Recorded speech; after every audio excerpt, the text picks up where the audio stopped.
नमस्कार बच्चों, कैसे हो आप? और आपके घर के बुजुर्ग जैसे दादा दादी, नाना नानी सब ठीक तो है ना?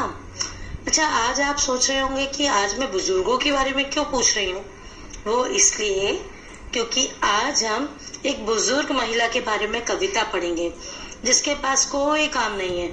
तो चलिए आरंभ करें पाठ 14 एक बुढ़िया से। पाठ 14 खोलिए। एक बुढ़िया।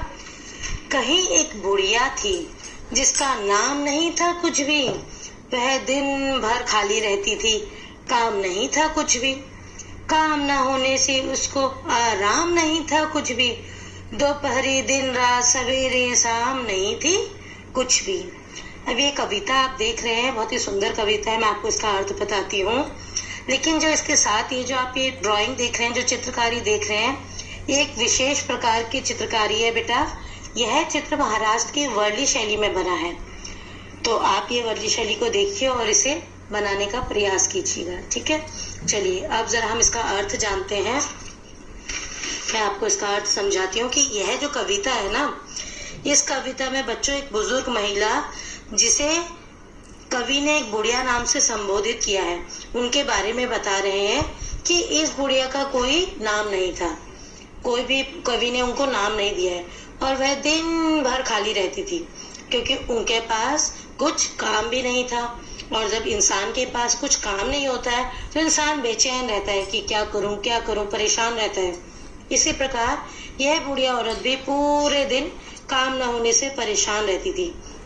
उसके लिए दिन रात, दोपहर सुबह रात सब एक जैसी होती थी क्योंकि बेचारी के पास कुछ काम नहीं था।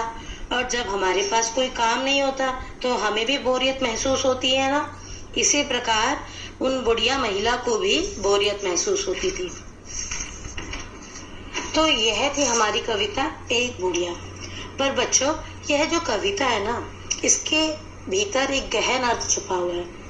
अब आप सोचोगे गहरा अर्थ वो कैसे? मैं बताती हूँ कि आजकल हम सब एकल परिवार में रह रहे हैं। संयुक्त परिवार जिसमें दादा दादी, चाचा चाची, पूरा परिवार होता था, समाप्त होते जा रहे हैं। ऐसे में बच्चे अपने बूढ़े माता पिता को अकेले रहने को छोड़ देते हैं। तब वह बेचारे भी इस बुढ़िया औरत की तरह अकेले हो जाते हैं क्योंकि कोई उनके साथ बातचीत करने वाला नहीं होता है और ना ही उनके पास बुढ़ापे में कोई काम होता है जिसमें वह अपना ध्यान बटा सके।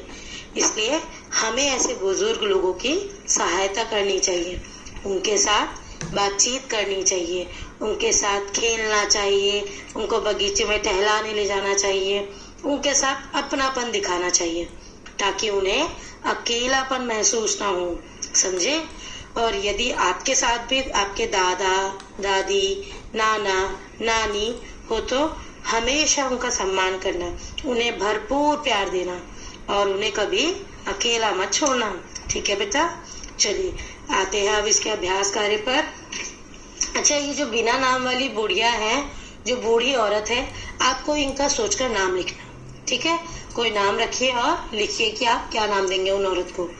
और उनके लिए कुछ काम भी बताओ कि उनको क्या काम दिया जा सकता है उनकी उम्र के हिसाब से, जिसे करके वो बोर भी ना हो, उनको बोरियत भी महसूस ना हो और उनका मन भी लगा रहे, ठीक है। अब अगला प्रश्न हमारा काम पर आधारित है। आपको बताना है अपने घर को देख के कि आपके घर में सबसे ज्यादा कौन काम करता है। और हाँ, एक खास प्रश्न कि कौन सबसे ज्यादा आराम करता है, ये भी आपको लिखना है, ठीक है बेटा। तो आया मजा? चलिए अब अगले पाठ के साथ मिलेंगे, ठीक है बेटा। धन्यवाद।